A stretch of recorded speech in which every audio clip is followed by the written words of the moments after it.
আমি কথা পতাৰ বিষয়ে আমি এতিয়া ৰাতিটো এনেকৈ উজাগৰ থাকিব লাগিব আৰু কোন থাকিব? গতিকে থাকিবলৈতো মানুহো নাই আৰু আমি মৰিয়ে গ'লে কাৰ ক্ষতি হ'ল? কোনোবা যে মৰিলে কাৰ ক্ষতি হ'ল? এই নিজে নিজৰ CM-টো এইবিলাক জেগালৈ নাহে বাৰু।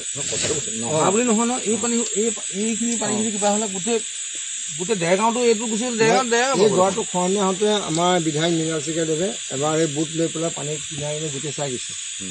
আজি 2 বছৰৰ আগত তেখেতে নিজেই চাই গৈছে, নিজেই প্ৰতিষ্ঠিত কৰিছে। বাৰু তুমি ঠিক কৰাই দিম, বাৰিষাতো কৰিব নোৱাৰিছে, সেইটো হয়। কিন্তু খৰালি মহীয়াত প্ৰতিষ্ঠান দিব লাগে, এইখিনি কিবা এটা কৰিব লাগে। এতিয়া আজি এই মানুহক জেগাখন উঠাই দিছে, এই কাইলৈ মানুহক ক'লৈ যাব? হয় নহয়? দিবই যেনিবা ৰাস্তাত যেনিবা উলিয়াই দিব। এতিয়া কালি চিটুৱেশ্যন যেতিয়া এই মানুহবোৰ ক'লৈ যাব তেতিয়া? যাবগৈ, পানীয়ে নিব, সেইটো খাটাং। এতিয়া তাৰ আগতে আমাৰ মানুহখিনি এখন চৰকাৰখন আছে নহয়, নাই জানো? সেইটো চৰকাৰখননো কেলে তেতিয়াহ'লে মানুহক মাৰিবলৈ দিয়া নহয়, মানুহক চলিবলৈহে দিছিলে।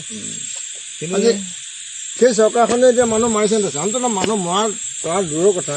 এইখিনি খবৰ এটা কৰকচোন, কিনো হৈছে বুলি বিপদত যদি কোনোবা এজনে মাত এষাৰ দিয়েহি। এতিয়া ৰাতি এইখনত আহিছে, আমি তাপলে খাবি আছোঁ, এইজন আহিছিলে, কিমান ভাল লাগিছে।